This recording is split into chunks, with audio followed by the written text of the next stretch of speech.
for example, the portion about planting for food, and I'm reading from my journal line. There's a portion for, and that one, the title is "Fall Armyworms Have Been Defeated," our Greek minister, right?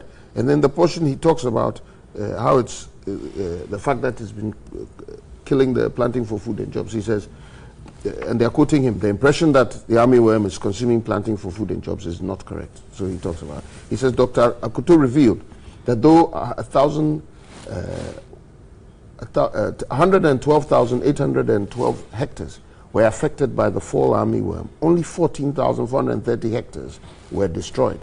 So that's an admission. And that constitutes 2% of the farmlands in the state. He indicated that there's an ongoing research. It's, so they're still working. The minister added that the team will create a strategic stock of chemicals. So he's proposing what they will do. So I'm saying that it seems to me that he's trying, I would probably easily concede that he should not have said we have defeated, but that we will defeat, because this is what we are doing. Because when you follow through on the other things that he's providing, clearly there's work being done. Yes. So, but as to whether or not it's been defeated, that is obviously it's obvious. But you see, if he has figured out that 2% has been destroyed, and I go with the propaganda of the doctor that 14,000 hectares is 14,000 farmers. I go with that. I mean, why? Why not? I would have said the same thing. And it probably is true anyway, because a hectare has quite a few acres in it. So and we know that and farmers are. What's propaganda about? Well, usually don't have large tracts of land. It suits your bashing purpose for the minister. So that's fine. But the reality is that yes, thousands of farmers are affected by that. How do we deal with that? Yes, I think that's a fair question. Sure. But the reality also is that there's 98% of our farmlands potentially under threat, and they admit that. They were affected, but not destroyed. Totally destroyed. And therefore, yes, so potentially under threat of annihilation and destruction, whatever. But the fact is that they've put it under control. That's what he's arguing. Now let me ask you this. So when you hear our correspondents say that up in the north, some farmers have not even heard about the national... It's a problem. I'm not going to sit here and argue again. That's a problem. That's a problem. I mean, why? Should I... that's a problem. I don't know. I'm not on the farm. I'm not in... that's a problem. And so those who are in charge of these things should let us do something. You see, I have 3 or 4 interests in this matter. Of course, for the purposes of a show like this, my political interests are very high. Those who are going to undermine our political success on this matter, because if we're able to do it well, it's a plus for our government. Should be up and doing. There's the economic factor. Thousands of people are going to be affected. Some are already affected. Yes. And so we should be very bothered about that. There's the social matter for the same point, that thousands of people are affected. So all these interests culminate in the fact that if something is wrong, let's deal with it. Very well. And maybe, yes, the minister should be called to explain a little bit more about what he means by defeat. But I think that I analyze that from what he has said so far. It seems that's what he wanted to say. Well, so that's what he meant. Yes, we have somebody in Parliament. Is that what I'm hearing? Okay, very well. So Honorable Bawa, let me hear you on this. Were you in Parliament when... we know what's going to come out of that. When we know what's going to come. Please allow him. I haven't stopped him from speaking. I'm just saying we all know what's going to happen. I think the greater part of the job had been done, so that's why I was just watching with you. and I believe that you were being sincere when you are so straightforward with the challenge that we have. But let me say good morning to your viewers. Fundamentally, let's agree that agric as a subsector of our economy is very important. Indeed, as of December 2016, agric alone had contributed about 21% of our growth in terms of if you look at the total contribution to economic growth. And so anything that tends to affect that has a challenge, particularly when it also employs roughly around 36% of our workforce that we have. So when we heard of the armyworm, and particularly this particular species, that's the fall armyworm, which hitherto is known to be in the Latin American countries, coming to Ghana, in the wake of the same infection in Zambia, in Zimbabwe, and other countries where they had really devastated most of their farms. It was a bit worrying for us. So I do remember that, I think about a month ago, there was the deputy ranking member for Parliament, the Agri Committee, made a statement on the floor of the House, drawing the attention of the minister to this situation. So when we felt that there were no responses to that, we first wrote a letter to the ministry asking the ministry to come and answer a question on the status of fighting this particular problem. The deputy minister first came, and that's where I want to challenge even the data they are providing for us. I have serious problems with that. The deputy minister came to Parliament and indicated, as part of his submission, that if you look at the total farmlands that we have and the part that has been affected, basically it's just about 6%. These are the words he used, 6%. Then 2 days ago, we have the Minister for Agri come to say it's 2%. So even in terms 2%. So in terms of even communicating the crisis to us, they are not giving us consistent data. They indicate also that, yes, per what the minister said, about 112,000 hectares of farmlands have been affected. 14,000 have been totally destroyed. About 4 million farmers have been involved in this. And in his assessment, this thing had been defeated. And in fact, he used the word eradicated. So when he indicated that, we said, particularly, most of us come from rural communities. We know what is happening in our areas. So I asked myself, on the 17th of July, you had the Peasant Farmers Association of Ghana, the president, indicating that the country should declare a state of emergency. Then 9 days between, you have the minister coming to say that the whole thing has been eradicated. Then you also have a situation where even the chemicals to fight these things was a bit questionable, because we are just beginning to be a bit diplomatic with the words. The fact of the case is that the minister, notwithstanding the fact that he had not even gone through the normal procurement process to procure the chemicals to a tune of about $20 million, which was not the right chemical to fight the pests. So what do the farmers do? They decide to go into use a concoction made up of a detergent, that's omo, and then pepper. Indeed, if you listen to Dr. Irene Ejiri from University of Ghana, Department of Agri, she warns against the usage of this particular concoction, because for a short-term measure, you may be able to solve it, but it has a long-term measure, even for our health. Definitely. So if you have a minister saying this thing, and for the fact, look, it is not the minister who brought the thing to Ghana. It is not the government that brought the worm to Ghana. It has gone through and has gotten here. So we do know that you will need to fight it. You will need time to fight it. But you need to be candid with Ghanaians. You need to be straightforward with Ghanaians. You don't come and just because of political expediency, you give an impression that is not true.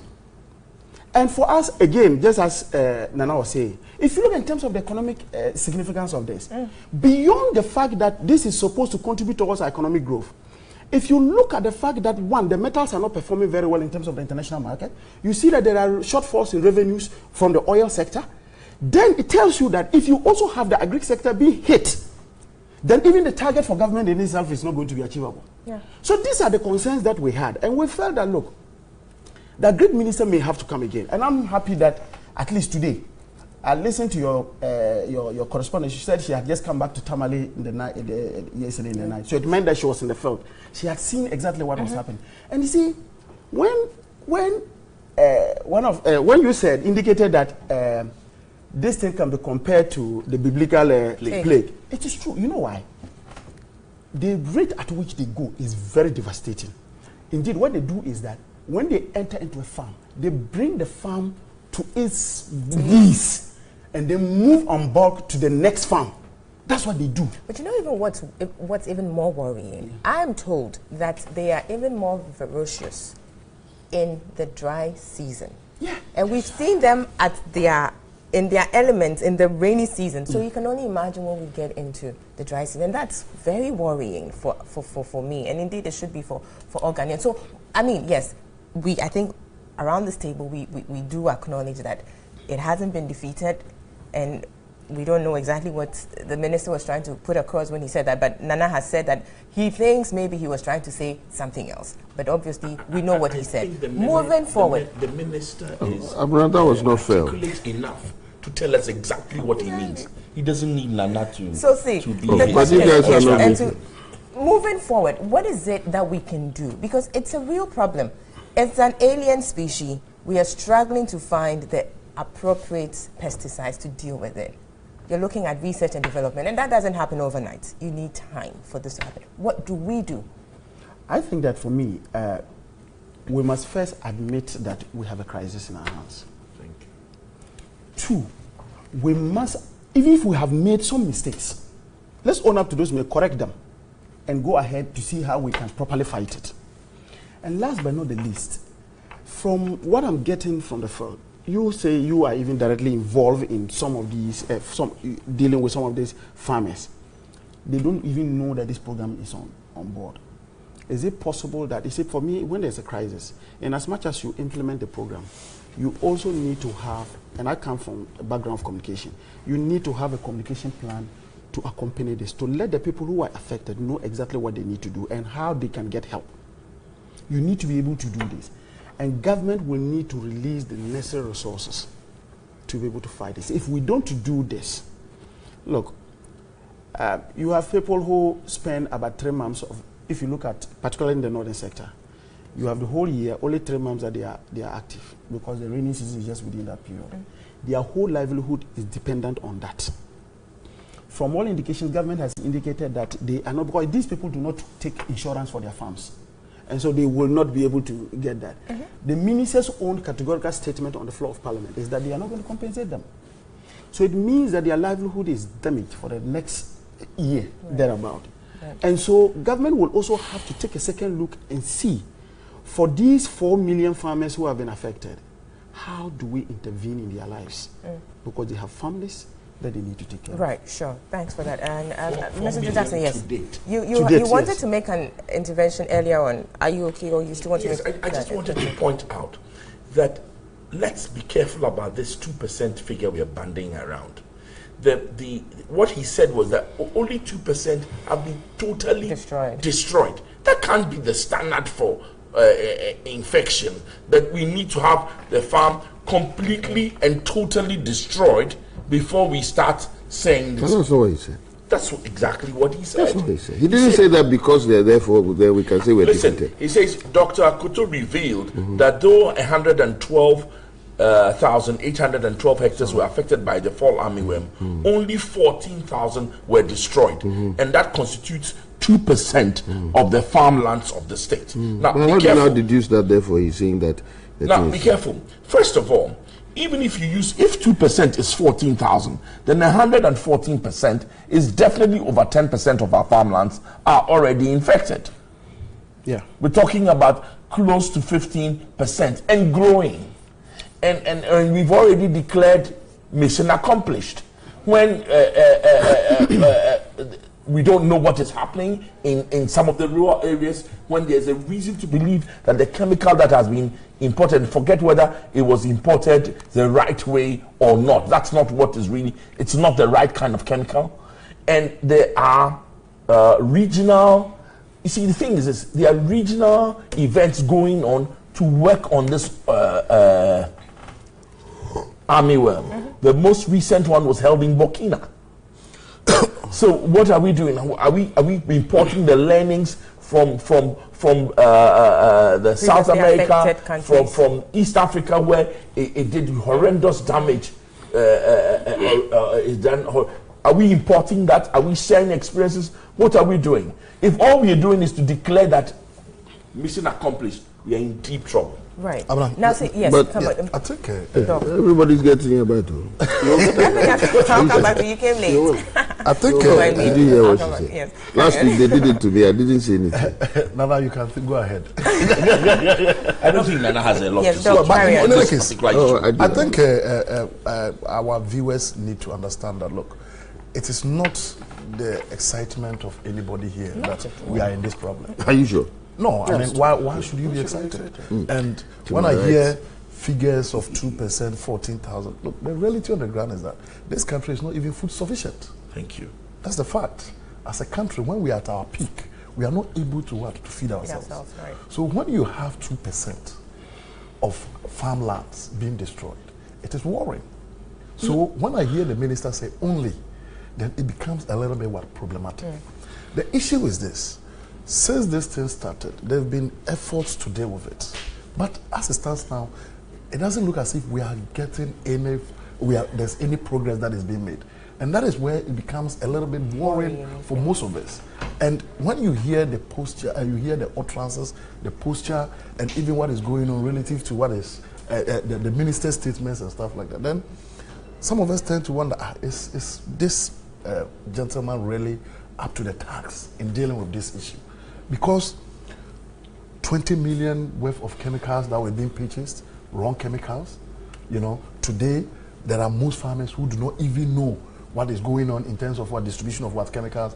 There are farmers who are not even in touch with government in terms of assistance. So we are quite worried. And I think the minister will have to sit up. You really have to sit up and see to it that this issue is addressed and addressed quickly. This whole posture of more or less saying it is done when he himself knows that the problem is still on the hands of what? Of Ghanaians. Right. It's not the best way to go. So I'll call on the minister to, look, we want solution. It's as simple as that. The ordinary Ghanaian wants solution. But that being said, I think we also have to be very careful the way we politicize these things. I heard the Deputy General Secretary of NDC, Mr. Asiedu, say that the armyworm came because MPP came into power. That, I mean, it doesn't make sense. But that could also be very informative. Now, let me take we have some messages coming through. I will take that doesn't make sense. some messages and then we go on. This is Al Hassan Wana in Wa. He says the people in Upper West are taking the advantages of planting for food and jobs serious to improve their living conditions, while their overall contributions should also be gearing positively towards national development. A.U. Farouk Kintamale says, good morning to you, Abna, and your panelists. It's a shame the Agric Minister is not telling us the truth. Armyworm is not defeated as the Minister lords. We are still fighting them in the north. What incompetence. Good morning to you, Abna, and your panel. We farmers are grateful to government for flashing out these hazardous armyworms from destroying our plants. That's Efa Isaac in Etrima Kofredia Kumase. Odro inside Besru Kumewu says, the Honourable Minister of Agriculture disappointed the good people of Ghana when he stood in Parliament and claimed verbally that he had defeated the armyworm infestation. The fact of the matter is that he says, I'm getting ready to go to spray the armyworms on my farm in Kumewu.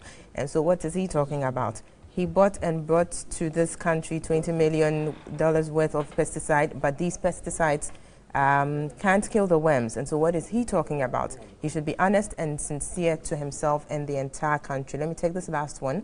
It seems the government is not paying much attention to our farmers. In my candid opinion, the government should employ or post agric extension officers to those areas by way of providing logistics and means of transport to them. The government is too stingy. Well, that's Amuzu Oscar Solo. But it's interesting, ever when we spoke to her, said, yes, there's the facts of a deployment of extension officers. It's just that they don't even have the basic logistics to help them with the work, because they would need now to fall on the farmers to fuel their motorbikes and all of that. So we do have a situation on our hands. We will come back after the break, and I'll read some more messages then because they're coming in, and we appreciate them. We'll be reading some more messages. We'll wrap up on the armyworm infestation discussion when we come back, and then move on to other matters table for discussion. You're watching NewsDay Saturday edition. We'll be right back.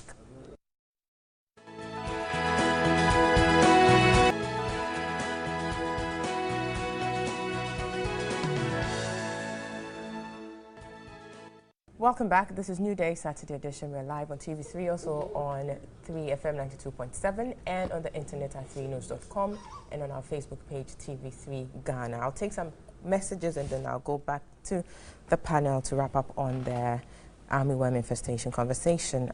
This is Aziz-Dartey, while he says, in the Upper West, the Upper West region was heavily affected by this armyworm, and a lot of farmers are suffering.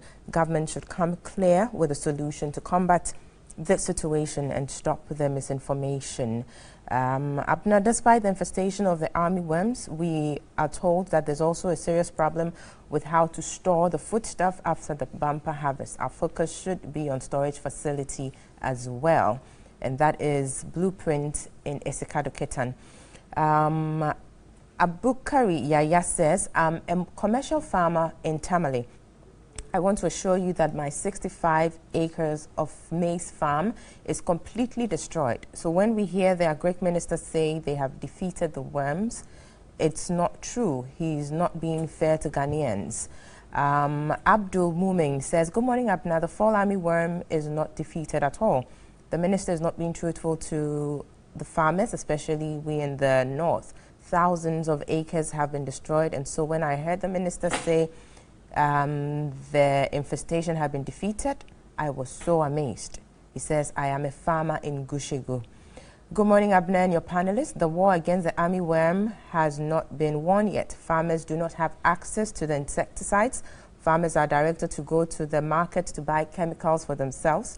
I will plead with the minister to come to the aid of the people in Damongo and Ghana as a whole. He says it's a national disaster. Let me take this last one coming in. He says, good morning, Abna. Please, the minister is not telling Ghanaians the truth. Yesterday, I traveled from Techiman through Nkranza to Idra, and I nearly wept when I saw people's farms being destroyed by the worms. The worms are still alive in the crops, and this is Owusu in Techiman. We'll end pull the brakes on the messages here and wrap up the conversation here. Nana, you have the second bite, and then we'll move on.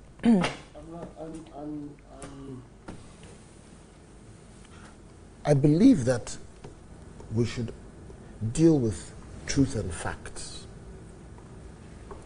The truth is that the minister made that statement. The truth is also that in that statement, he explains what has happened and what is happening. His conclusion that, therefore, it's finished is worth challenging. But let's not go away from the fact that he did clarify what is happening on the ground. If it's not enough, I have no problem.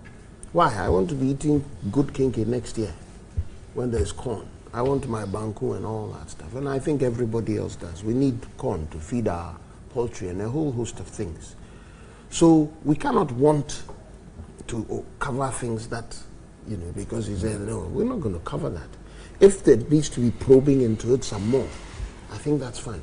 But the truth is also that he actually clarified where the situation is as far as his ministry is concerned. So let's not brush that aside and stick to just the negative part of what he said. The negative part is unacceptable, but it does not mean that's all he said. But it would have been, refreshing to perhaps have heard no, it's important. You're not listening to me. I'm not saying that you are wrong. No, I'm saying that, but let's also deal with the fact that he said that. That's true. Because now people are sending you texts that he lied and things like that. Is that what happened?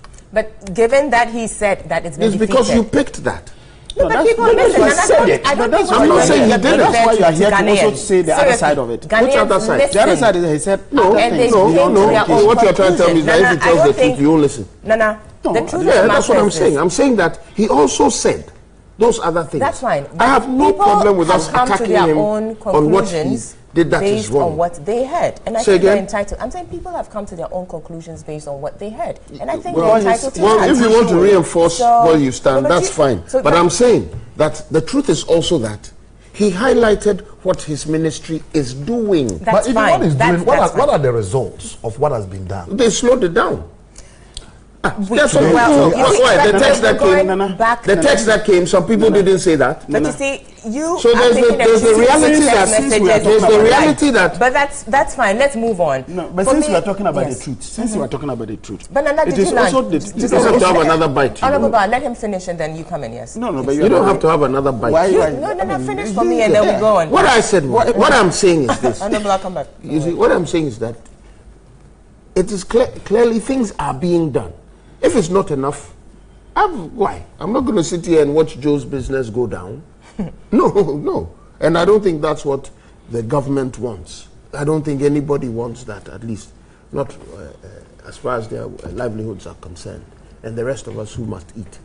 So clearly, if there are more things to be done, let's demand it. I have no problem. If he must be held responsible for that statement, and it wasn't the best statement, let's hold him responsible. But let's also admit that he stated clearly that things are being done. Yeah. Okay, that's fine. So I just wanted to say that the things that are being done. A third bite. One. No, this is not a third bite. It's just concluding my stuff. Well, you concluded. No, allow him. The truth is that wrong chemicals were procured. That is the truth. They haven't been effective so far. And what's the point of your statement? My point against what I said. No, I'm not saying. I don't have to answer your story. No. The point is, what is your problem? Because you had a bite already. What is your problem with that? So why do you think that I don't have the right to emphasize the points I've made earlier? Well, I'm trying to get the whole recognized. So my points are that the wrong chemicals were procured at tune of $20 million. That is a cost to the taxpayers' money. The truth of the matter is that based on the premises that he made, he couldn't have come to the conclusion that you're not making any points. I've not made what you are not making any points. What do you mean by I've not? You are repeating yourself. I'm repeating because it is important. It is important. Say something. I'm not doing politics. I am not doing politics. You are worried about the procurement process. You are worried about the $20 million have been spent on wrong chemicals. And the Ghanaian is suffering. Your point is well made. Yes, and it's a fact. Unnecessary for you. It's a fact. We're moving on now. Let's go on with. Let's go on to look at the Ameri deal and the matters that have come up recently, looking at some searches being conducted in the residence of some past officials. And I will start with Honorable Bauer here.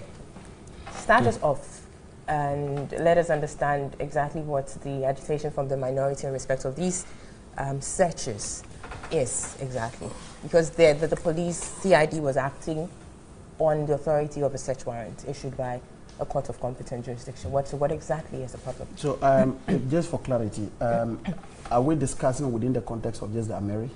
Yes, I mean, the recent searches that have been done, and they made reference to the fact that it's pursuant to some investigations in respect of Ameri, the Ameri deal. So yes.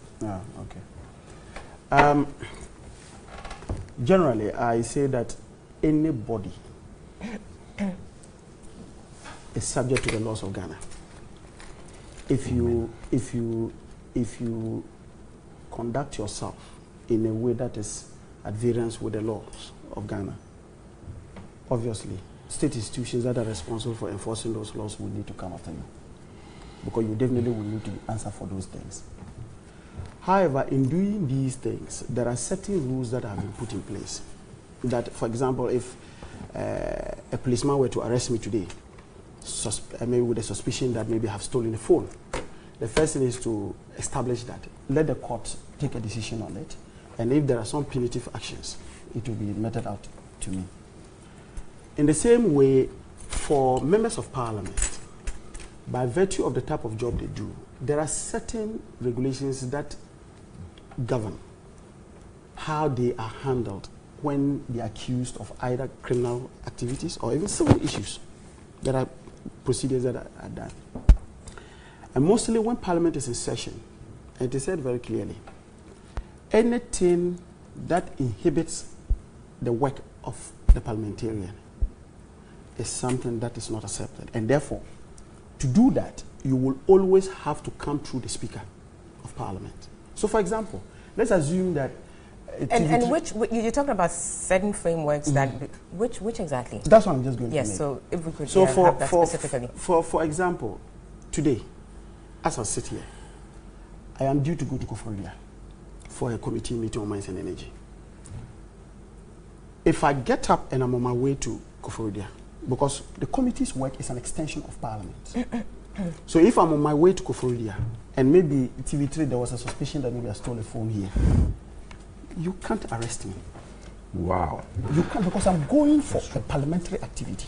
Because committee work is just an extension. So that is clearly provided in the Constitution. We get that. Now, let me read that just for purposes of educating. So that's Article 117. You were at home. Let me, Mr. Jackson, let me read it. It says, civil or criminal process coming from any court or place out of Parliament shall not be served on or executed in relation to the Speaker or a member or the clerk to Parliament while he is on his way to, attending at, or returning from any proceedings of Parliament. So that's the point I was just trying to make. Now, so you have a situation where... So that immunity it's not absolute. It's not absolute. It's limited. It's not absolute. If you're on your own frolic, I'm sorry, you don't... That's what I just said. Come under that. If you listen to what I said. Yes, I said, for example... I'm only reiterating what you said. There's a committee working in Koforidua. It's an extension of Parliament's work. So if from here, if I'm on my way to Koforidua and say maybe I run Adenta, I am arrested. You are preventing me from what the Constitution says. Now there are some officials that in the minds of the security agencies and for that matter the state, they think that they need some pieces of information from them to carry on with some particular investigations. We had Kobna Donko's house be raided over the weekend. We had come from Koforidua again last week because we've been going through some of the agencies, the energy sector agencies, and we had come from Koforidua when at dawn they came to his house and raided the place. Then yesterday, we had the deputy minister. Before that, of course, there was this other person. Okay, so what is wrong about that? What happened? That's what we need to know. Yesterday, John Jinapo. Actually, he was seated in his car when they opened the gate for him to drive out. Then he saw that there were these armed policemen in front of his house. Why are you laughing? This was a gentleman who was coming to Parliament. Then he was asked that, look, we have a search warrant to search your house. He indicated that he was on his way to Parliament. And these were people who were wielding AK-47. This is a gentleman who has kids. Even the mere sight of those things was traumatic enough for the kids and the family. Besides the fact that you were doing something that was against the law because he was on his way to Parliament. You did all the searches and you took his gadgets. I am not a lawyer, but I'm even told that there's a Supreme Court ruling on the fact that if you take electronic gadgets, like say your computer and other things, you need an express court order to be able to go into it. You can pick it, but to go into it for the content, because of the issues of privacy, you need a court order for that. They took those things. They did same when Dominic Ayine was leaving the house. Took all his phones, took his laptops from him. Our argument, and I think Mr. Speaker sided with us on that look, and particularly they had given another letter indicating that they should report at 1 p.m. On Monday to CID. When Monday we will be sitting in Parliament. So the point we made to Mr. Speaker was that, look, as parliamentarians, we have no qualms with the state institutions going ahead to investigate. But they must do it within the confines of the law. And so we felt that at least these invitations and other things should be through Mr. Speaker, as laid down by our regulations. And I think the majority... You said regulations. Which of your standing orders specifically says that? Says that what? you're making reference to regulations that should be complied I don't with. have my document here, but is that a standing orders you're holding? Yes. Yes. So maybe Which when I finish, because I could combed through. I would go through that. I will go and through comb that. Through. I'll go through. But that. I don't get anything there like that. And of course, the fact that you have not said it does not mean that is. Mr. Speaker wouldn't have a ruling on this issue if he knew that there were no standing orders today. The majority leader wouldn't have seconded this particular motion, which was made by Mutaka, if that was not part of it. And indeed, as we speak, Mr. Speaker had indicated as part of his ruling that he was going to invite the security agency and other bodies that are involved in this to ensure that this thing is done properly, particularly even with the fact that on Monday at 1 p.m. they are supposed to be invited. I said no, there must be a rearrangement for this because they have to go to Parliament, come to Parliament. But you see, I think that in discussing this, let's put it within the proper context. When this investigation started, and it started with a setup of a committee, that's Philip Addison's committee. At that particular time, when the committee was set up and the provisional report was published, one of the things that the minority indicated was, you were investigating this particular piece of this deal. We had the substantive minister who was involved in this around. You had a deputy minister around. You never took the pain to invite any of them to give you what they know about this particular deal. The response from the Ministry of Energy and for that matter from government was that all the necessary documents that they needed. But this has moved beyond that committee to the police CID. And the police CID is only doing its work pursuant to I am coming. I'm just making a point. So no, I'm just trying to make a no. I will tell you why the connection is there. So you will realize that from day one, these were officers who were ready to cooperate with whatever institution that was involved. You didn't need to come through some Rambo style to get the information you needed. Because if you needed them, at least 3 months earlier, they had indicated that they were willing to volunteer any piece of information that you needed in this deal. To the committee, no, to the state. The committee was a creature of the state because it was a minister who made it. They were doing that on behalf of the state. So they were ready to volunteer any information that you needed. So why was it necessary? And indeed, the information we do have is that they come to your neighborhood around 3-4 in the morning, early morning, and they wait. And when you open your gate, you just rush in. That's what they do.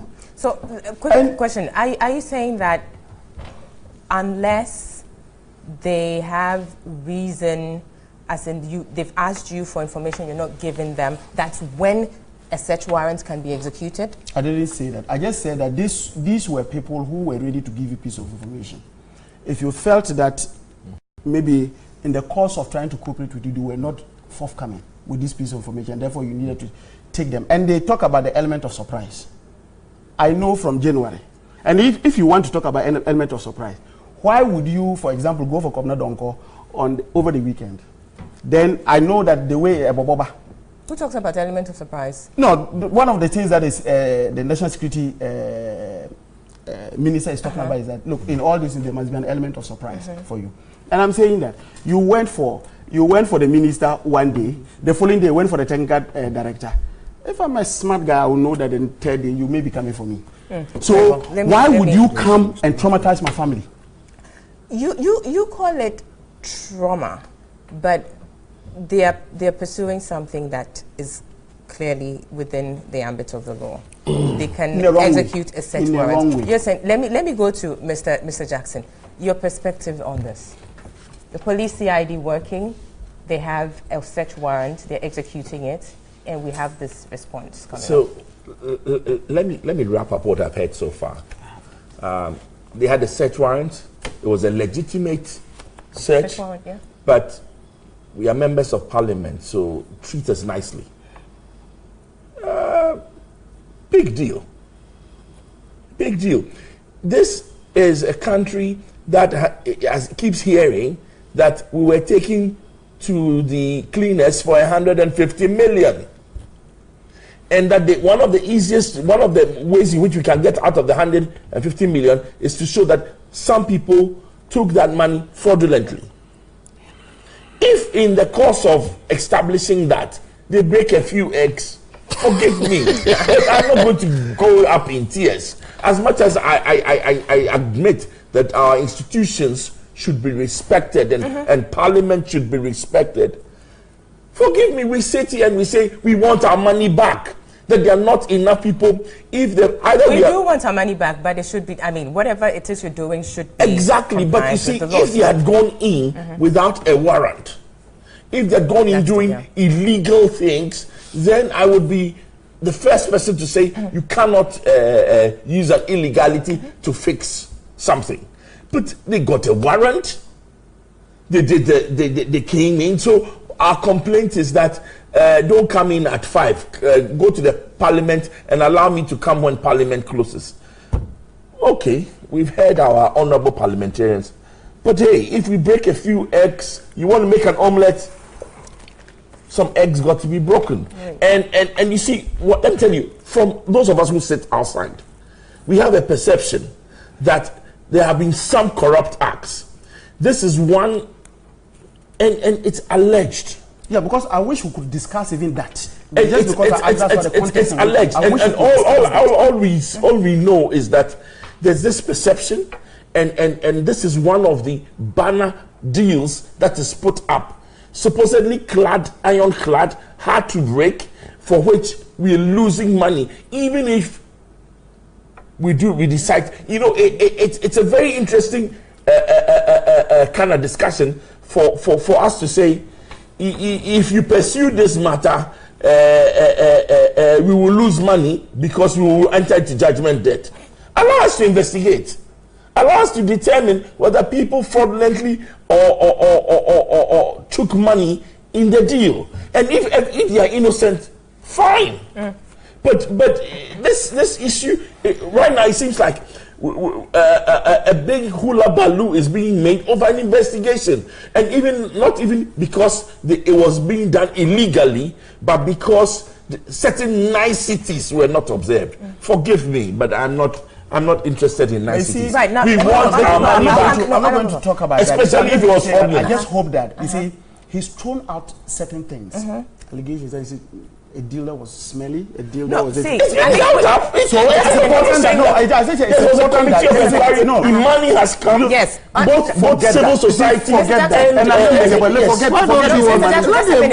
Let me come in here. That's fine, yes. So if that is what we want to discuss, let's discuss it. Without thought we're limiting our discussion just to the... We are not going into the Ameri deal. Yeah, because we are looking at recent events and the fact that the minority is raising issues about the seeming breach of a certain immunity they have. But you see, what you're saying is true. It's been put out there that yes, there's a suspicion that the Ameri deal was done in a certain way, so and so. And this is why they are being called for investigation. So we see the end of it. So we see the end of it. And if they are innocent, they are innocent. But let's not now start to I was going to use a word, but apologies to everybody. Whine about. What's that? What's that? Nobody's whining. Nobody's. We are insisting on what we have. You're whining. No, whining. He's talking. You're talking. So Mr. Jackson, are you done with your submission? I'm done. That's fine. Okay. Now, Dr. Jinapo, let me hear you on this. And I know you're going to make some declarations before you. So carry on. Declaration of relations. John is my brother. I mean, my direct brother, and I spoke to him yesterday. In fact, I didn't hear about it till probably somewhere in the evening because I was in lecture the whole day. But you see, this thing needs to be put within a certain context, and that context being that number one, this Ameri deal. Anybody who has followed the conversation regarding it, even before the election, knows very well that the NPP was going to go look into it. Because the NPP made a lot of noise about it, that the deal was fraudulent and something needs to be done. And as to whether that is true or not. Indeed, civil society organizations did. We had ASEP talk about it and others. ASEP, Imani. That's what I'm saying. So it's not surprising that NPP is trying to more or less unravel what is going on. But you see, my problem now is what exactly is the security agencies looking for? Until they start their no, we need to know, because one, the argument is that the contract was bloated, right? If it was bloated, is it the case that it was bloated such that somebody took a cut? They're yet to find out. That is it. Which is why they need to start the investigations. If the person took a cut, then you are looking for documents. Are you trying to say that those documents will more or less authenticate the claim of a cut being taken? Because if you listen to what happened, these individuals went to John's house not to arrest him, but to search. Yes. To search, to look for certain things. And I agree with Mr. Jackson that, look, it was a legal thing that was done. I mean, you go to court. If they didn't go to court, that's a different thing. They went to court, they got a search warrant, and before they were given a search warrant, they needed to make a case to the judge.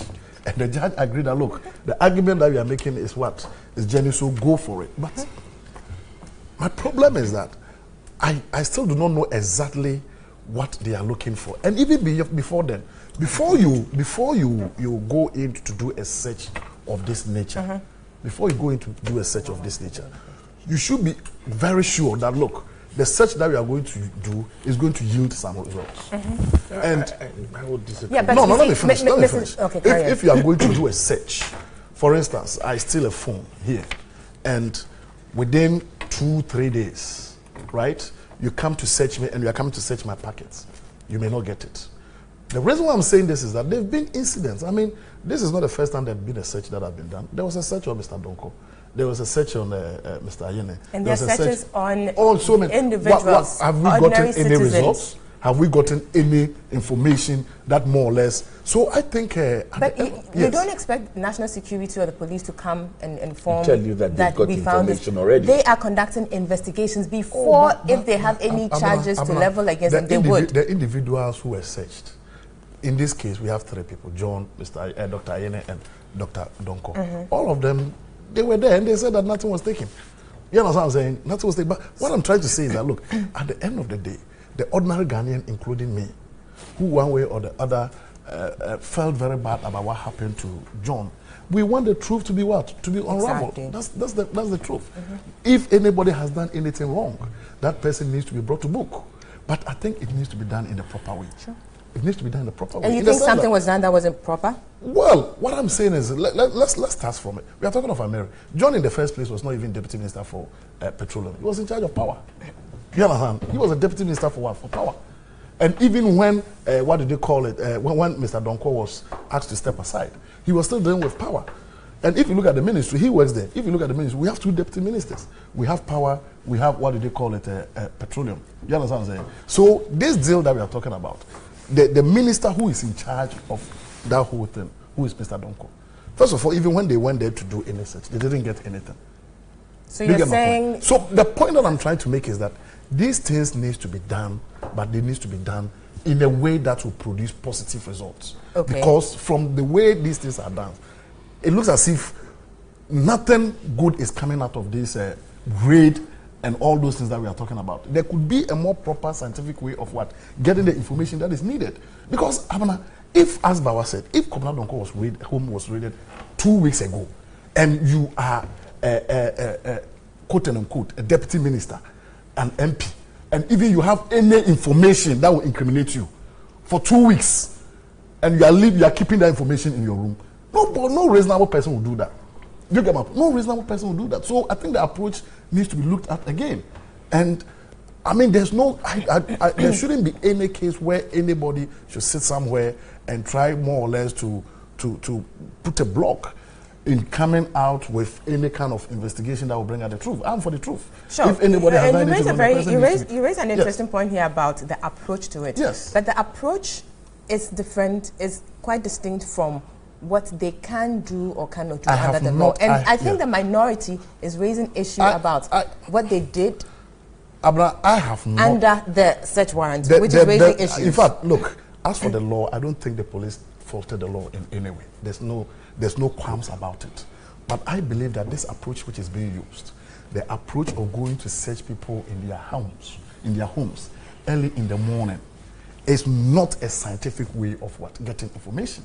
And really, if you look at what has happened within the past period, We haven't had any kind of authentic information that has helped move this whole investigation forward. There should be a more proper scientific and productive means of what? Of gathering information. This approach is not working, and it will not work because anybody in his right senses who even have any kind of information will not be keeping information in his home when his boss have I mean, I think that's a very presumptive it's not a statement. It's a fact. Because the police do their work. Yes. And this is by the CID. The police should tell us professionals in investigations here. They know what they're doing, and they're doing their jobs. But this approach okay, is quickly, and then I go to Nana. I like the word they use, that it presumes, because first of all, we don't know what the police are looking for. Do they have the warrant was clear that they are coming to search his house for documents related to the Ameri deal. Thank you. That was what the warrant said. But do you know what kind of documents that they are looking for? But we don't. Related to Ameri, and it could be anything, memos, whatever, and the documents could both be electronic or physical. And it's so it's easy to presume again that everybody would have taken it away, but as the police, they must make sure they've at least checked to see whether there's something there. I think that it was legal, and we shouldn't complain too much about the mechanics of what was done. It was brutish. It was brutish, and I think they also have to show some human face. Look, Mr. Jackson, let's face it. We are human beings. You are in your house, right? Policemen come there early in the morning, around 6, 7 o'clock, with AK-47. Your kids are just about to go to school. But you see, I mean, what offense did the kids commit? Dr. Japan, We need to be let me come in here. We need to be humane a little bit. We need to put a human face. We keep talking about the rule of law, but it seems when we are applying the law, we seem to have a problem with it. And we now want to have a very... The Act 30, which is the Criminal Procedure Act, provides that, yes, this can be done. The search warrants can be issued, and it's to be executed within a certain time from 6:30 a.m. to 6:30 p.m. But the judge has a discretion to indicate any other hour on the warrant, and this is legal. But couldn't they have allowed the case to go to school? Let me come in here. I don't really want to get engaged in this, because you are the panelist, and I want you to do. But here's the thing: know the facts. if quickly members of parliament would refer people to Article 117, that yes, we have this immunity which covers us. Question is, when would it be appropriate then to get an MP? Because if you don't get them at a certain hour, they would say they are going to Parliament. What time do you want to get him? Look, and the here framers we are trying to enhance accountability. Yes, but they are not saying that you can't get an MP. They have not said that. And indeed, if you look, it's just that the procedure to do that is what we are talking about. Abna was telling me which order. That's why I borrowed her documents. That thing, the order 22 is the same thing as the 117. 117. It's nothing different. Yes. It's the same thing. So if you know, it says that no civil or criminal process coming from any court or place out of Parliament shall be served on or executed in relation to Mr. Speaker or a member or the clerk of to Parliament while he is on his way to, attending at, or returning from any proceedings of Parliament. This was lifted directly from Article 117. Yes. And the framers of the Constitution, and for that matter, the standing orders in this did not do that in isolation. And that's why I'm not a lawyer, but you people always say that in all this, and you quoted, is it at what 30 or something? You read all those things together to make sense out of it. So you don't sit down and just isolate because at 30 says something, and then you don't take other aspects of the Constitution, for that matter, the standing orders of Parliament. So let me ask you a question. Given this, right? Yes. Given this, yes, and given this humane face we want to put on it, yes, what time do you recommend that we should come and search? Let me tell you. Parliamentarians. Let me tell you. If the people had gone, if the people had 6 p.m. No, hold on. Mr. Jackson, allow him. Excuse me. If the people had gone as a first step, that when they even got the warrant, they had gone to Mr. Speaker to tell Mr. Speaker. Even and that's the where I was asking you, that thing about notifying Speaker, where is it in the standing orders? So that's what I wanted to know. You say you have to notify Speaker, notify the speaker justify it. before you do that's where it says Flying- we should notify the For me, speaker. I'm coming. let me- just a minute. You see, I'm coming. You see, you have. I propose that Yes. you take time out to look through. Exactly, so then Nana So I can speak. Maybe because you you're find it repeating later, because yourself I'm again. not. Nana, you getting. consistently Nana, make this point, Yes. and I'll tell you You're that about to I am speak. not here at your behest. No, you're not. I am not But you're here at your repeating behest. yourself. And it is So not I'm for you to suggesting tell me that that instead I'm of- repeating myself. In about Honorable. to start, let us deal with the matter. So while you're doing that, I am not here at your behest. That's Nana. fine. Honorable. I'm not here. Honorable, I You think are not the you host. made your point. You are not the host. you're not listening to her. Honorable, that's I fine. asked for permission. Listen to her. I You asked did. for permission You did. to make my point because That you is have fine. asked me a So question. prove it. Yes. I've asked you 3 Nana, times. You haven't been able to ask. And I've given you. Honorable, So on the please, basis of the listen. ruling of Mr. You Speaker, have do you know viewers Mr. and Speaker was listeners, not right? okay? Wait. Let's You do were some here service 4 to years them. ago, is it how many years? No, Jumping Nana, from radio station to just a station when they were going after even your own cousin. When they were going after Honorable, you, jumping and Honorable, making that. please. That's enough. cousin? Nana, please you're address personalizing. us. Which Nana, I'm personalizing Which cousin? and I'm bringing it to your doorstep. Which Gentlemen, you are degenerating this into something That's else. We what he has don't done. need to do this, please. Nana, you have the floor. Thank you. Let me hear you. Now, on what this. he has done is a But raid. after this, That- when we are on break, we'll move it. Exactly. No, why? I'm not What is it? I'm not against you. Nana, I'm just telling him that. I'm just telling him that. Honorable, you made your point. I'm just telling him that. I'll come and sit Honorable, there. you made your No, point. but it will not Nana, take you away have from the floor, fact that he's please. repeating himself. Nana, Faith, you That's have no the floor. problem. To make an effect, to have an effect. To have an Honorable, effect. I think your point is well made. Thank you very much. Nana, please carry on. Now, like I said, there's some. My understanding is that you want the matter of how these our eminent MPs were dealt with. Whether it's and one of the things that the media has done, which I think is a disservice to all of us, is use the word raid. It benefits the likes of certain members of parliament on panels and things like that. Now, here's the definition of raid. It is in a noun form and in a verb form. It says in a noun, a raid is a rapid surprise attack on an enemy by troops, aircraft, or other armed forces. A rapid surprise attack to commit a crime, especially to steal from business partners. A surprise visit by police to arrest suspects or seize illicit goods. So that's the noun version. Now you go to the verb version and it says to conduct a raid on, you can use it in the term conduct a raid on. Officers raided 30 homes yesterday, and it goes further to raise the synonyms like attack, make a raid on, assault upon, blah, blah, blah. Then, and also plunder, steal. What you notice, and the last one about verb, is quickly and illicitly take something from a place. What you notice from this definition is that it's when the word raid is used, it is applied from a legal body to an illegal act, or applied to an illegal act. In other words, it's either you're stealing or something, and so the police have come in, or the army went in because they needed to do an attack. Or you go to pick documents. It's part of it. It does not say so. Go. It does not say so. If you No, a surprise visit to go and look for illicit. Other documents are illicit. Now, Why did they pick the illicit. computer? here's the next thing. Here's the next thing. Somehow, those who are eager to damn this act by the officers forget that they went with a warrant. A warrant has been defined on this table. It is a legal document. Last week we faced this problem, and I said every time we're playing with one side of a coin all the time that interests us. And Abna, you raised the point this morning. Why is it that when we're doing things legally, people get upset? Why? Is it that we all say that things should be done the right way? The minute it is done, then we say, why was it done? Why? Here's the other question.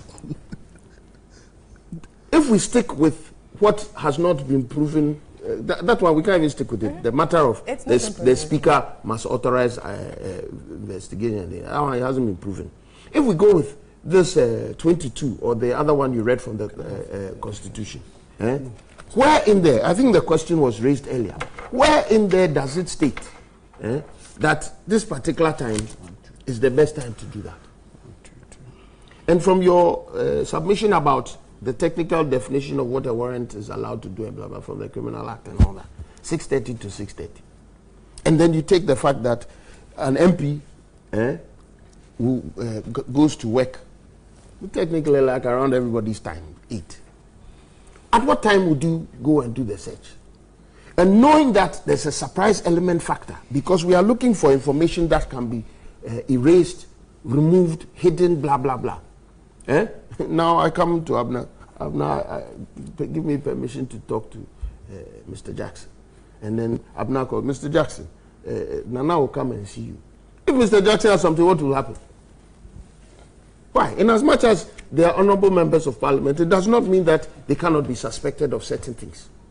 So at what point do we think that this legal act of issuing a warrant and applying the warrant should be applied to members of parliament?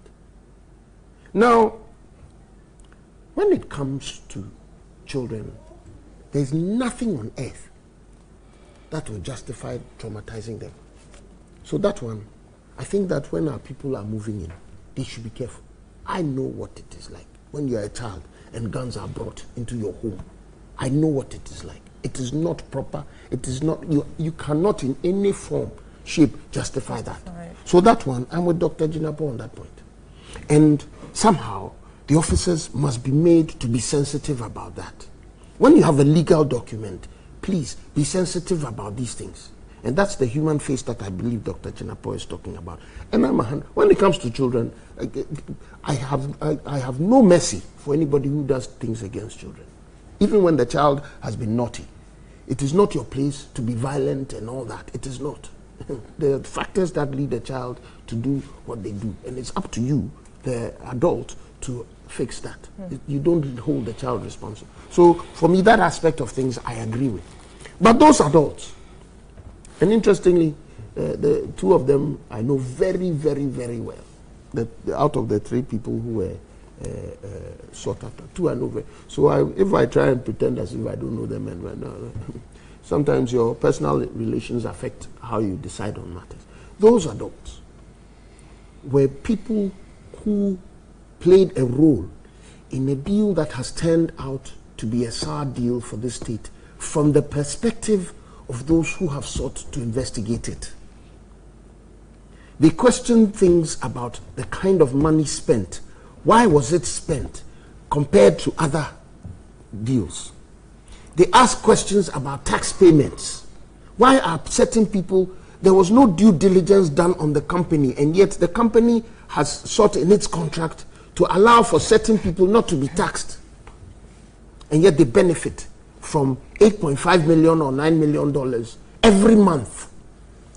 There's a question about the fact that if the plants fail to work, somehow we still have to pay that money.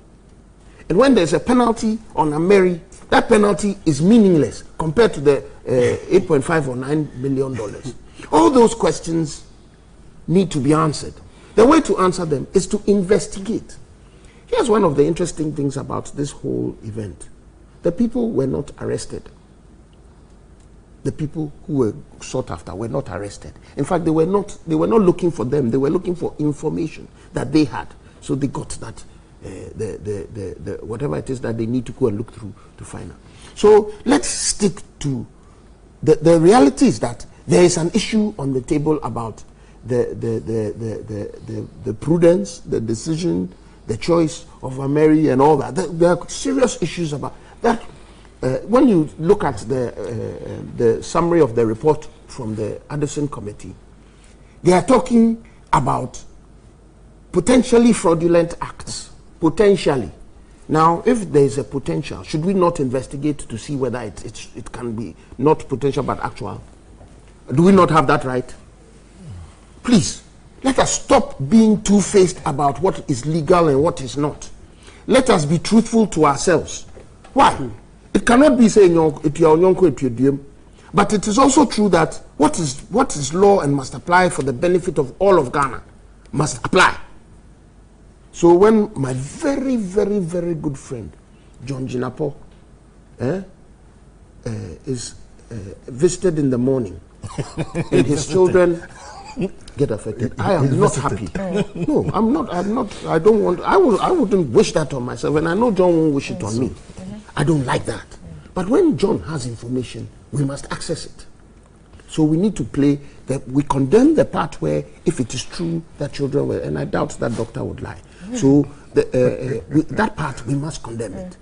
But the fact is that we need information. When the person is a parliamentarian, we know that if he has a hint that he's going to be visited, he can rush into his car and say, I'm on my way. And immediately he falls into 22 and therefore has protection. The minute he jumps into his car, hey, I'm going, no. You know what I'm saying? There can be tricks. At all points, in fact, I can see a situation where, and this is in jest, somebody can sit in his car all night. Just waiting for when you knock. Just to make sure that when you say, no, I'm going to Parliament, or I'm going to a committee meeting, or you park outside and sit in his car, I'm from a committee meeting. Because that's what the law is to say. That's why it gets a bit ridiculous. There's provision it gets a bit ridiculous. That, you know, that under 1182, it says here that the certificate of the Speaker that a member or the clerk is attending the proceedings of Parliament is conclusive evidence of attendance at Parliament. So it is it's a presumptive that you're going there. But to make a conclusive that indeed you were going to attend the proceedings of Parliament, a certificate of the Speaker would need to be used. Yes. So it's not just, for example, I know that Parliament doesn't sit on Mondays. But committees may. Or parliamentarians may be visiting some project or going to have a meeting on behalf of their constituents. I mean, all kinds of things can come up.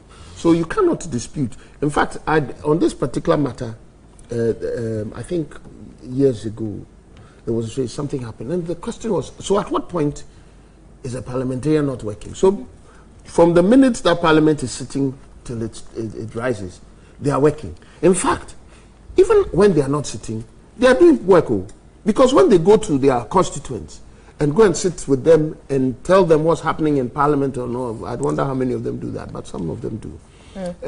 When all that's actually parliamentary work. So it becomes really murky and difficult. Maybe there's a need to look at it again. But as we sit now, as for the thing that happened, it was a legal act. There was no raid. Because the people they went to visit definition of were not criminals. The behavior. The were behavior not criminals. The people they went to visit were not criminals.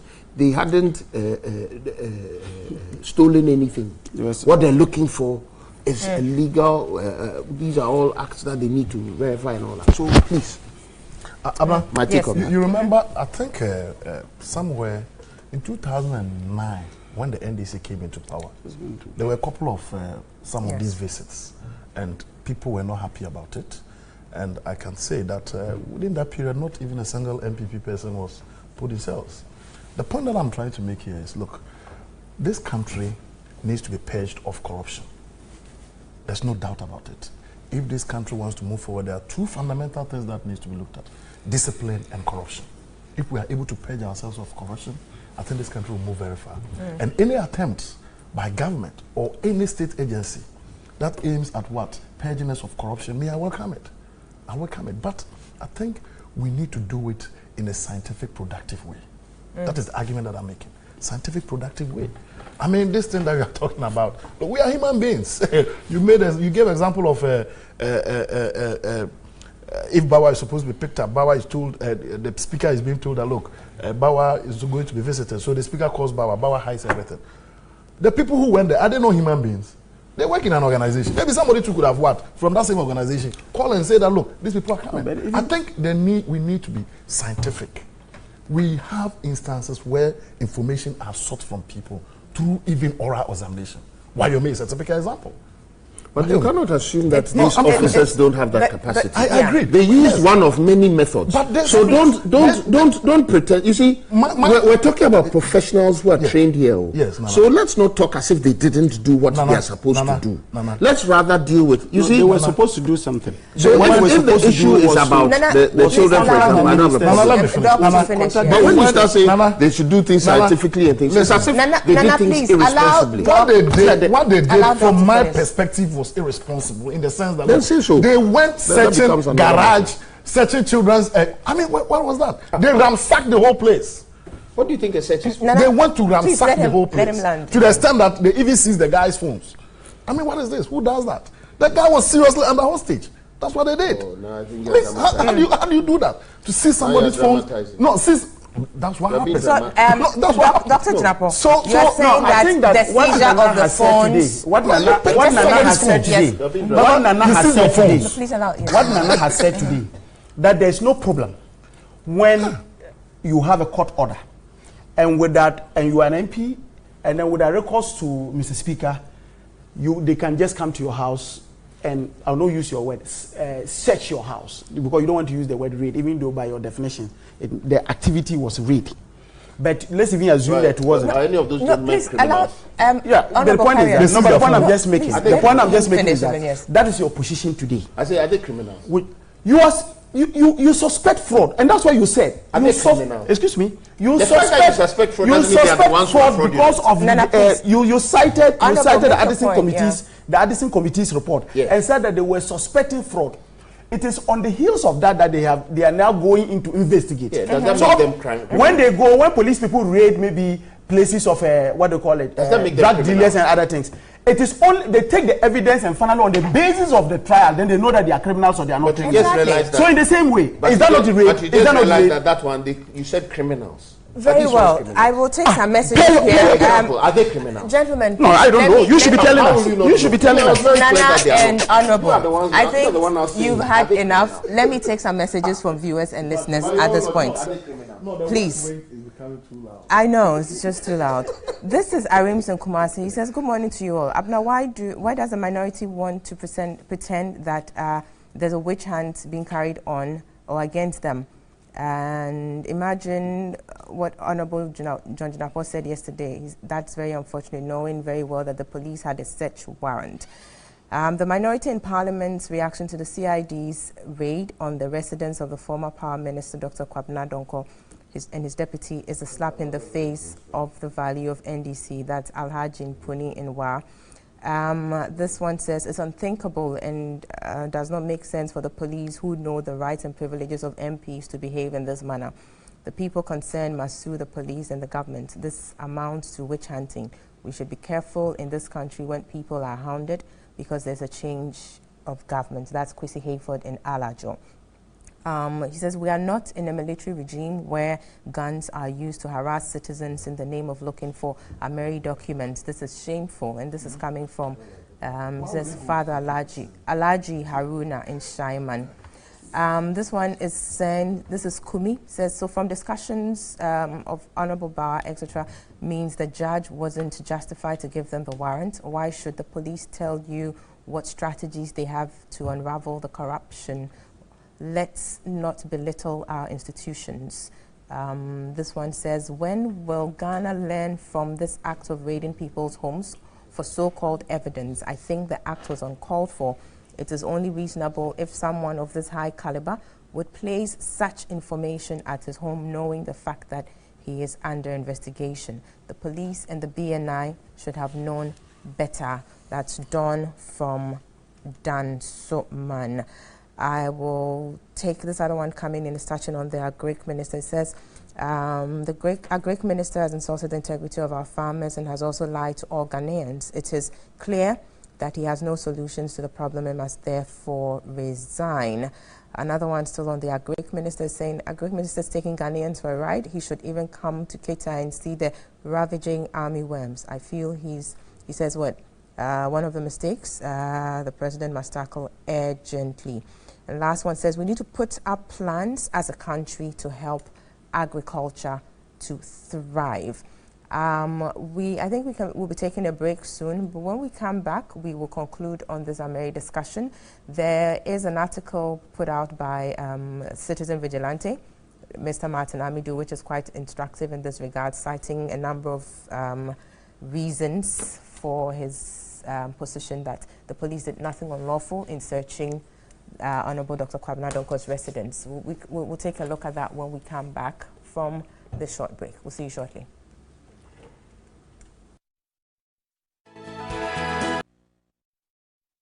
Welcome back. You're watching and listening to New Day Saturday edition right here on TV3, also on 3FM 92.7 and on the internet at 3news.com, also on our Facebook page, TV3 Ghana.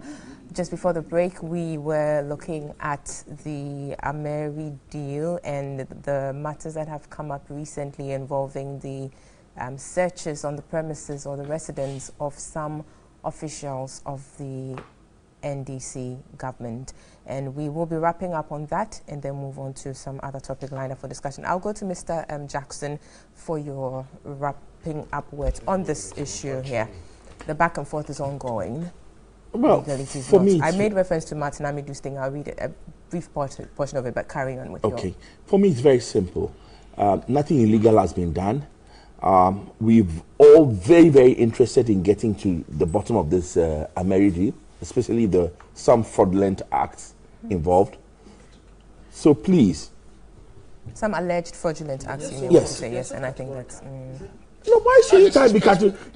Listen, I'm very clear why there is a suspicion of fraud. There's the money, there's ASEP, there's the Addison Committee report. There are a lot of issues. And there's PricewaterhouseCoopers report.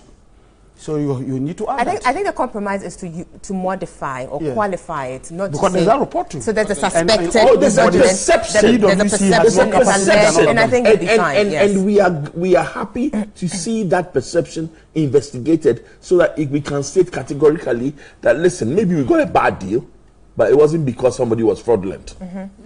That's one conclusion. As for whether we have a bad deal, I don't think it's in contention at all now.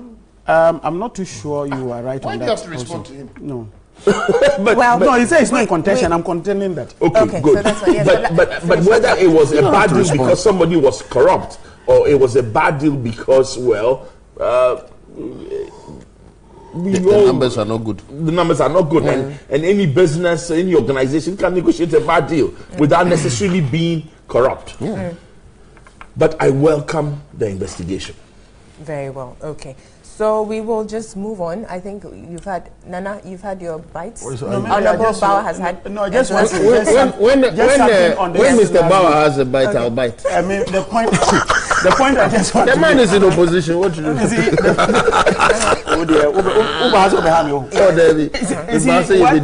See, what I think we need to do is that, look, if Ameri is a bad deal, then the country has a problem. Because Asogli is a bad deal. Then Senate is a bad deal. Oh, how? And this, yes, because we don't have an opportunity, then Senate is a bad deal. And most of our IPPs are bad deals. And if that is the case, then we may have to take a second look at our country. And these deals that I'm mentioning were also done within a particular era. And he knows the era. Well, that's fine. So we leave it up to the professionals in charge of the investigations and everything. And then we can come to a conclusive, outcome. Of these allegations that are going round and round. But we'll move on to no comment. Parliament again, where the minority had some issues with the Speaker, the Right Honourable Aaron Michael Okwe, and some allegations being made that he is being biased. He's stifling the minority in terms of how they articulate their positions and all of that. And this came against, on the heels of Dr. Efriya Kuto's presentation in Parliament, isn't it? Talking about the defeats or the conquering of the 4 armyworm and all of that.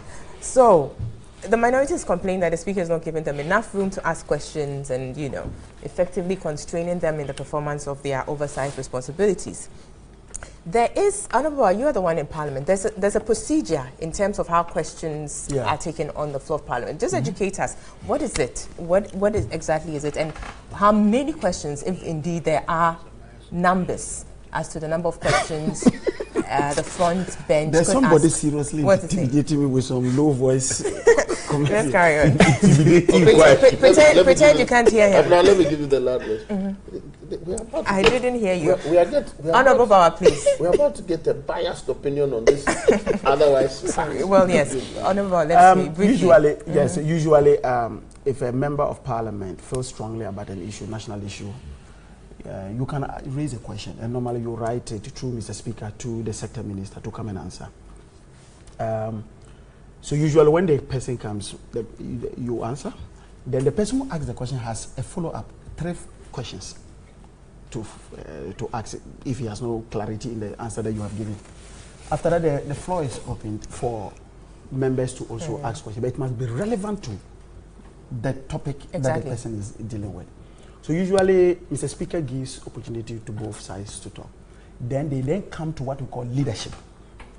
But the leadership usually will have a number of opportunities to do. And at least if for nothing at all, you realize that even when it comes to even vetting, you see that the other members have just about it. But when it comes to leadership, they can ask many questions as possible. So it's the same way. So, so for instance, when Honorable Asiedu-Dartey said, if you allow me to ask just one question, then I'm not going to ask it. So how many questions at that time was he entitled to? Usually as long as you have a number of questions. So that's why when they go to leadership and members still have questions, you write them and go and give them to your leader to ask them on your behalf, because he has the opportunity to ask many questions. I'll give you a typical example. Just a day before the Agri Minister came, Charlotte Osei was in Parliament. And if you remember, it was Telka's life. When the majority leader got up, he didn't ask only one question. He asked a number of questions. But any other person who had the bite at the issue asked only one question. But when the majority leader got up, he asked continuously about 3 or 4 questions. So when Haruna Idrisu, the minority leader, got up to ask this question, he said he had a number of them to ask. And Mr. Speaker said no, he needed to ask one. He said no. The practice in this house is that when it comes to the majority, you are given the opportunity to ask. Then he said he had made a ruling that they should, leadership should always, when he says leadership, he refers it to the group. So the leadership is made up of the group and what are you. So if Mutaka got up and asked and sat down, then it represented leadership. Then he said, no, that is not the practice. And so he said he had been given the opportunity to answer. And I said, if that is the case, he was not going to take it. Because that alone was not going to elicit the responses he wanted from the minister. But you see, there's a reason why this is. Haruna wouldn't have reacted this way. Usually, you know that when there's an issue on the floor of Parliament and a member of Parliament gets up, you need to catch the eye of Mr. Speaker in case maybe the person is misleading the House, is doing something. You need to catch the eye of Mr. Speaker. So on the strength of that, the sitting arrangement of Parliament is made in such a way that it starts from the leadership in front, with the fact that if the leadership gets up, you can't miss the Speaker unless the Speaker has a problem. You can't miss his decision. The whole week, consistently, anytime there was an issue, and any member on the front bench got up, Mr. Speaker ignored the person. Indeed, to the extent that just 2 days ago, Mutaka got up and stood for almost 15 minutes, and Mr. Speaker simply ignored him. And that is an insult to the whole caucus, because he was a leader, there was something that was happening in Parliament, and he needed to do that. But our challenge is this. Parliament has a key responsibility in terms of oversight. When you have an opportunity, when a sector minister comes to the place, you have the opportunity to ask all the questions to be sure. But can you ask all the questions? No, really? You can. But look, the questions that you can within the time that you can. The reason is to still enforce the whole idea of oversight. Because after all, this, the minister who came to Parliament to, to answer the questions, his budget was approved by us. It is our responsibility to ensure that the money he is expending on behalf of the people of Ghana, he is doing it rightly. So if there was an opportunity for the minority leader to ask those questions, what prevents this, Mr. Speaker, from allowing him to do that? But unfortunately, he didn't. So we felt that, look, this was becoming too much. But let me, quick question here. The reason why I was asking whether there are clear-cut rules as to the number of questions is for me to understand how much discretion the Speaker has. Yeah. Because if there is a clear-cut thing, then you know that it's 2 questions. But if not, it's at his discretion, which he exercises, of course, subject to not arbitrary, capricious, and all of that. Yes. So he is saying he interpreted the allotment of question time or whatever to, he spread it across. So the Honorable Muntaka had 1, and then Honorable Asiedu-Dartey was to have 1. So put together would have been 2. Isn't that what effectively he was saying? Yes. And so, but you're saying that that is not the practice. And I just gave you a day before. Yes. A day before, you had Honorable Ajosafo, getting up to ask a set of questions to the Electoral Commissioner. Then you had Chairman Sabunsu getting up to ask, and this was telecast live. Everybody saw it. Number of times. But any of us who had the opportunity to talk spoke only once, because you are always given the opportunity to speak once. You understand about? So even a day before, this was the practice. Then suddenly you have a Minister of Agri come to talk about something, and the minority leader gets up to ask a question, and you limit him to a question against the normal practice of the House. Okay, that's fine. So you're saying it's against a normal practice, which he seemingly deviated from. That's fine. Now let me ask you, Dr. Jinapo here. So assuming the Speaker erred, right, in what he is alleged to have done, he erred with his ruling that they were going to ask, just one question, that Honorable Haruna Idrisu had opportunity to ask this one. Assuming that was, he erred. Would you say, people are talking about the reaction of the minority, the banging of the doors, granting interviews saying that what the Speaker did was disrespectful to. Some people have raised issues about that, reaction, and said that in itself wasn't good. Do you think that reaction from the minority was the best, given that they, per their own internal procedures, have a way of raising such issues before Parliament, and indeed in respect of the Speaker? Well, in fact, I think there's a saying that two wrongs does not make a right. But how do you determine whether something is right or wrong? In the first place, if you listen to Mr. Bauer, what he's saying is that what the Speaker did is against normal practice. Yes. There's nothing like practice when it comes to who speaks and who does not, and how many times the person speaks. It's at the discretion of the Speaker. It's as simple as that. And what happened was just pure power play. If you remember, under Duajahu, we had these things coming up. You understand? The Speaker probably was trying to protect the, what did they call it? The minister. The minister, probably. So if under Charlotte said, the minister says that, look, you can ask 1,000 questions, that's his discretion. If under Dr. Akoto, he says you can ask only one question, that's his discretion. That is why they are the majority and they are in government. It's government in power. You understand? That's the truth. But discretion here needs to be exercised in accordance with what we know, Article 296, that it shouldn't be arbitrary, capricious, those kinds of things. So how do you classify this as arbitrary or capricious? But that's why there's reference he allowed previous... Muntaka to ask so many questions. Do you understand? And now the minority leader wants to ask a question. He said we are limited to one. That's what he said. But you see, at the end of the day, our interest should be, when questions are being asked, what is the essence of the questions? What does the questions intend to do? Does it intend to bring out the truth? And that should be the bedrock of this questioning. It's not about who asked how many times. No, it's about being able to ask, excuse me to say, responsible and right questions that will unearth the truth.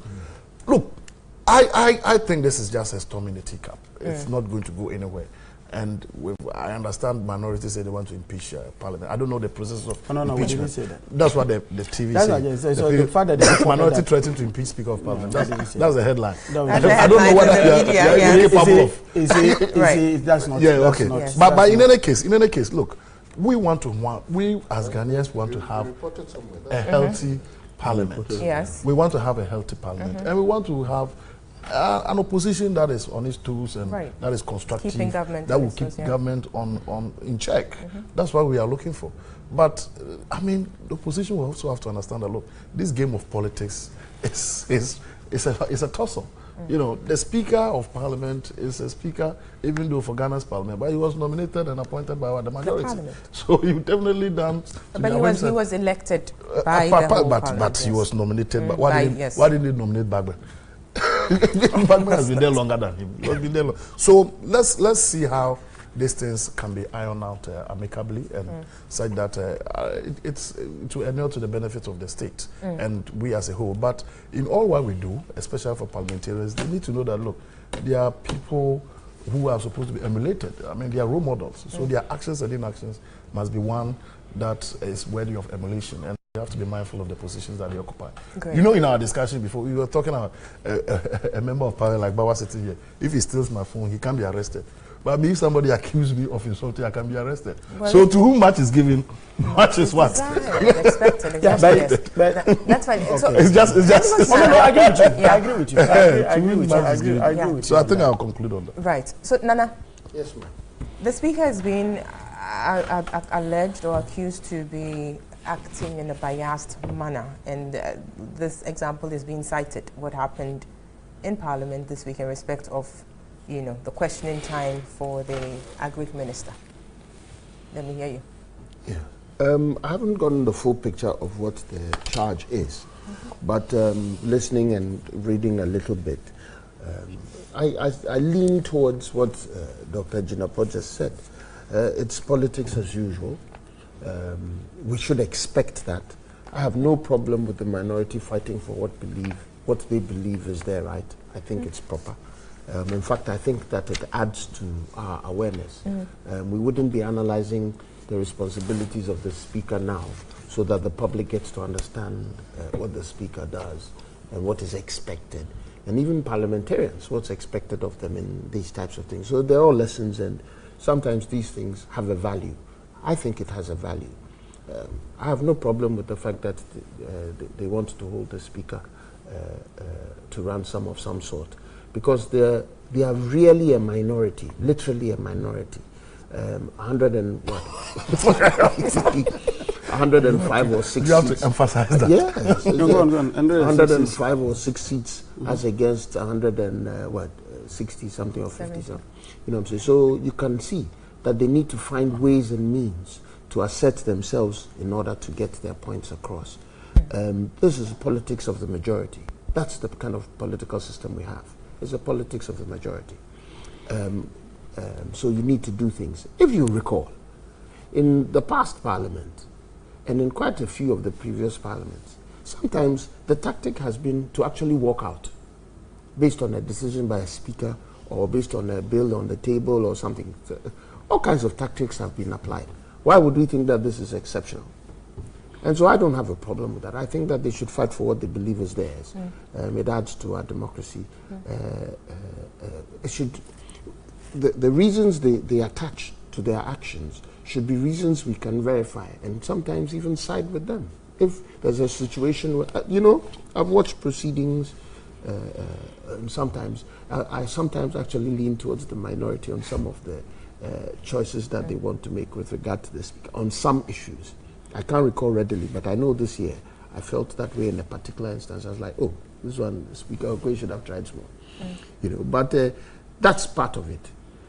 It's like being on a TV panel and they squeeze you to the last end and leave you. Everybody gets 2 or 3 minutes, and then you get 30 seconds. I knew you were going somewhere. That's fine. Oh, wow, are you feeling like well that? Your point, no, not you. Your point is well made. I'm not. Oh, suddenly my point is well made. Your point is well made. Yes. So we'll move on to.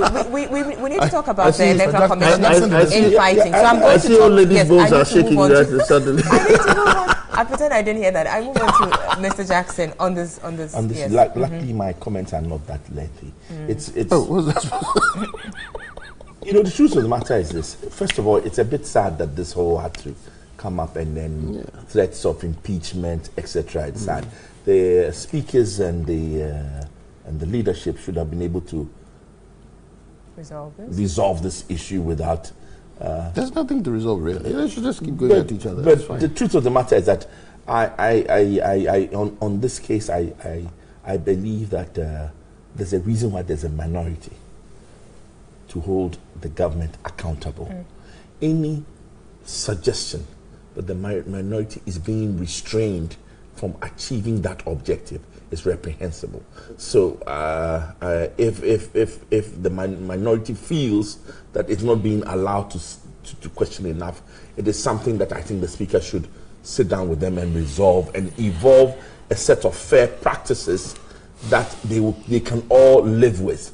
Because we all need the minority to hold the ministers and the government and the ruling party bits and pieces. Right. They should be accountable. Right. It's interesting, again, looking at something, a piece here by Citizens Vigilante, where he describes what happened, the exchange between the minority leader and the speaker, as something that is quite, was a decorous, interaction, compared to what he describes as the uncouthness with what happened, in the general body of the minority, the banging. Oh yes, it does happen. But I thought the dialogue he reproduces here was quite interesting. I'm just saying that where the minority leader was saying or trying to articulate the essence of question, where he quotes him as saying, the essence of parliamentary questions is significant and integral to the exercise of oversight, which is what Honorable Bauer you said here. Your refusal to allow me to, even as minority leader, to proceed can only be an effort to cripple us. We respect you as chair of this house.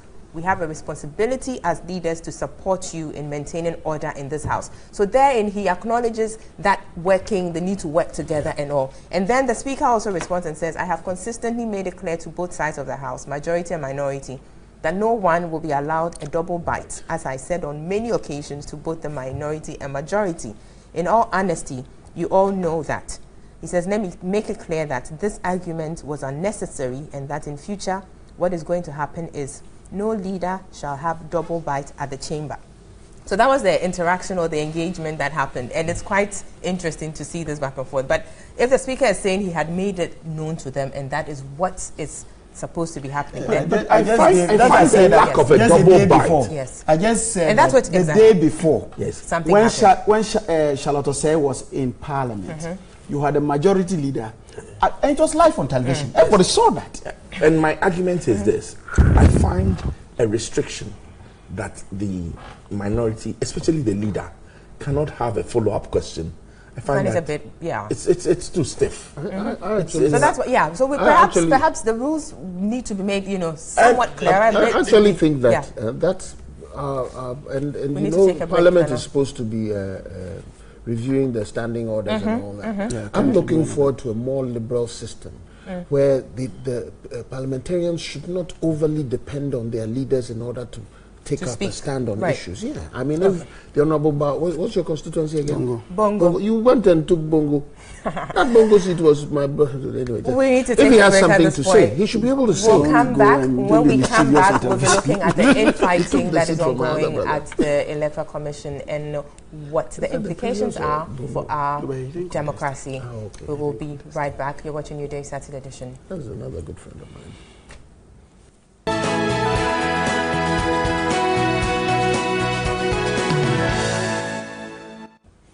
Welcome back. This is NewsDay Saturday edition. We're live on TV3, also live on 3FM 92.7 and on the internet at 3news.com, also on our Facebook page, TV3 Ghana.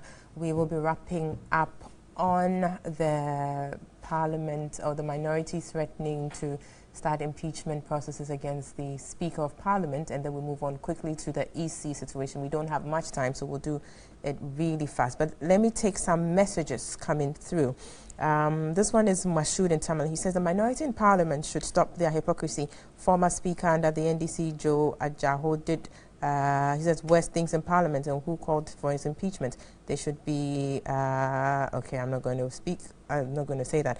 Now, kudos to President Akufo-Addo and his team for the good work they're doing for Mother Ghana. It's a saying that if you cannot dance on the beat, then you must step aside and learn from the hero whose dances step match the beats. NDC minority must humble themselves and stop the unnecessary criticism and learn from the NPP government to prepare them for the next, he says, 32 years. That's Frederick from Anloga in the Volta region. Last year, when the opposition was in power and the NPP threatened to impeach the then president, the speaker dismissed the allegation. So what's the opposition talking about? Tit for tat. This is Mustafa Abdul in Tamale. He says he's a student. Michael Aminin in the UK says the conduct of a minority in Parliament challenging the authority of the Speaker is very reprehensible, and their threat of impeachment is just loose talk. So Ghanaians must treat it with the contempt it deserves. The minority have made up their mind to frustrate the work of Parliament so that the good policies being initiated by President Akufo-Addo's government to better the life of Ghana will be a mirage. We don't have much time, so I would need to end it here for now and then move quickly to the panel. Dr. Jinapo, starters of the EC infight, and the EC chairperson and some deputies were in Parliament this week, and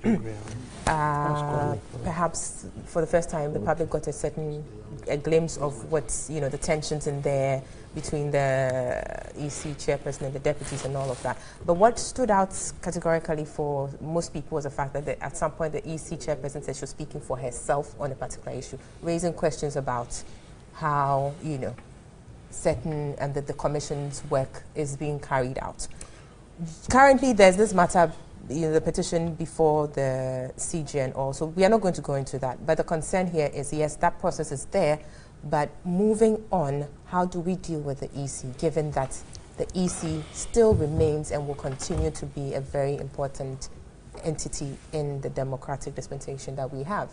Well, I think, first of all, I find it quite problematic what is going on within the Electoral Commission. It's the simple term to use to describe it is unfortunate and quite regretful that we are encountering this. And it's quite ironic in the sense that prior to this year, if you remember, the Electoral Commission did quite a number of innovative activities, one being changing of their logo, rebranding, and the whole perspective was that they were a team. We like it, we love it, all those terms.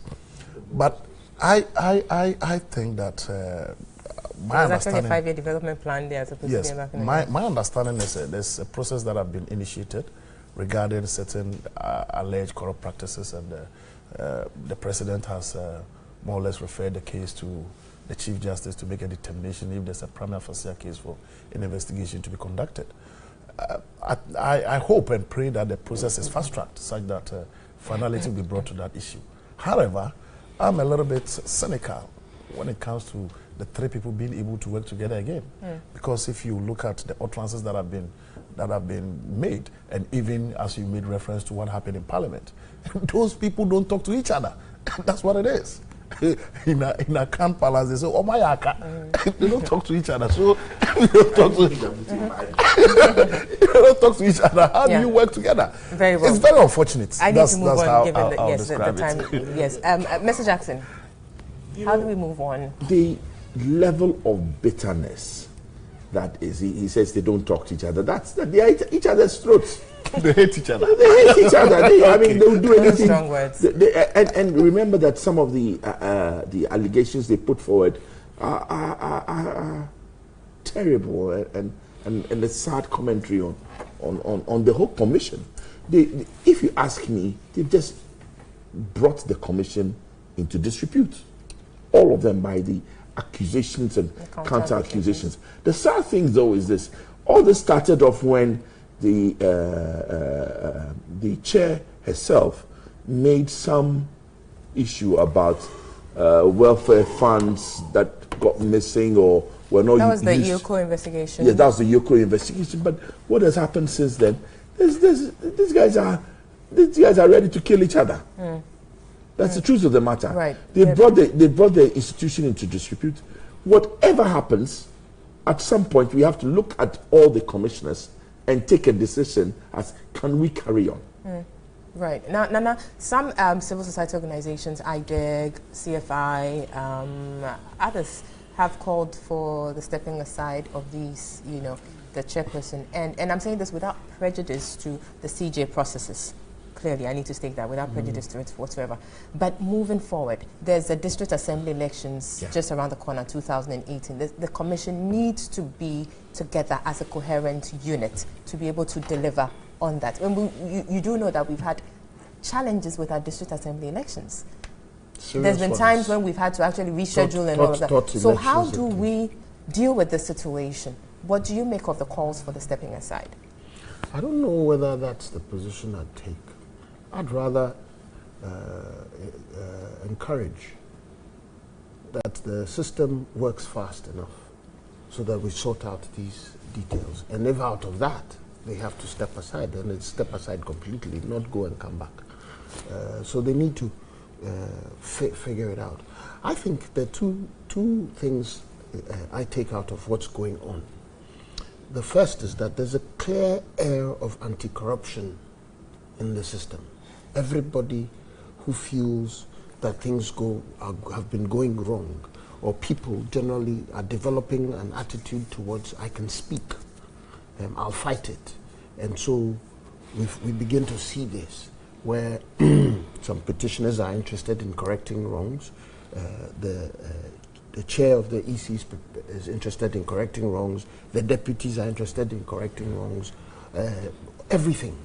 For me, I like that. There's an air of anti-corruption in our system, thanks to Nana Akufo-Addo. But is it really the case that there's that air? I think so. Because it seems the allegations and the counter-allegations are coming out because, yes, if you've spoken about me, then I must as well also do that. But ultimately, is it a genuine case that they're all supposedly fighting against certain acts that they deem to be wrong. And I like that. And I'm saying that I credit the environment. The environment is an Akufo-Addo environment, and it's building, and I like that. Ultimately, we should be so prepared that every aspect of our society, people make demands on governance. Very well. I need now, to move on. The second, 30 seconds, please. No problem. The second one, actually damns you, so I can see why you'd be worried. The second one is that the position that the NDC took about this EC thing has been exposed as irresponsible and infantile. The position that the NPP is behind what's going on has been exposed as irresponsible and infantile because of the things that are coming up and coming out. Okay. All these things happened in their era. Let me move to Honorable Edward. I just can't resist this. I will have to make a point here. Look, it's your turn. The reason why because they have spoken about most of the thing, and I think that the public display of accusation and counter-accusation is simply wrong. They could have done it neater. That being said, the reason why the NDC have challenged over this thing from the beginning was the fact that, per the Constitution, when there's a petition on somebody, particularly the Electoral Commissioner, the President just acts like a conveyor belt. He picks it and gives it out for them to establish a prima facie case. At what point did the petitioner come to amend his petition at the President's place? Because in any case, when the President collects that thing, the law says that take it, just give it to the what do you call it? The CJ to do that. What was the interest in Flagstaff House in waiting for the people to come back again on the 20th of July because the document they sent there was unsigned, it was not dated, it had not disclosed. It wasn't signed by the petitioner because it was signed by the lawyer. Yes. And these were some of the conditions. Signed by the lawyer. Yeah. But these are some of the things definitely the CJ would have been considering in all these things.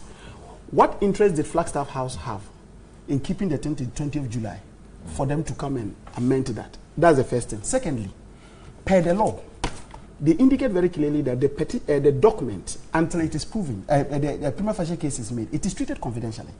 You send it, you don't make. Unfortunately, you have the lawyer Maxwell Opoku-Agyeman indicating that as far as he knows, he didn't leak it to them. He also handed it over to the Flagstaff House. So how did it go to the media? So these are the questions. Your proposal is that. But the question is that the person who wrote that thing said that he was an experienced lawyer and he knew that and couldn't have leaked it. However, he handed it over to Flagstaff House. So who leaked it then? There are two people who handled the document. The one who said he didn't do it. Flagstaff has not said that they have not leaked it. I'm just making the point. No, I'm just people intercepted. I'm but not there are other players you don't consider. Let me give you on this call for the stepping aside. Could you add that? Yes. So but the point is that I have listened to lawyers who have said clearly that there's no part of our law that this call can be grounded on. Well, let's not prejudice. So the point is that I think that for once throughout this program, 3 hours, I'm agreeing with Nana that let's allow the process. You agreed with me on another matter. When I say he was repeating, so he said, "I'm sorry." On that conciliatory note, yes, but let us quickly. But before you conclude your program, I want to take your platform to indicate that yesterday in the night there was this motor accident. In fact, it was 2 motorbikes and a tricycle in my constituency that led to the death of 2 young guys and a pregnant woman. I want to use your platform to extend my condolences to the bereaved families and to also once again caution my constituents, that particular road is currently under construction. And then when we are riding motorbikes, we should be very careful as to how we do. But my deepest condolences to the family. We extend our condolences as well to the bereaved families, and we wish you well. But on this rather sad note, we had a very conciliatory note, but I mean this has come to make it. He had to spoil it. On that note, we say thank you so much for making a date with us. We appreciate your time. We appreciate your messages. We'll be back here same time next week. And also a big thank you to my panelists, Mr. Jackson Nanafe, Joa Juma Froyata, Honorable Edward Bauer, and Dr. Ameri. Thank you so much. We'll see you here next week. Have a good weekend.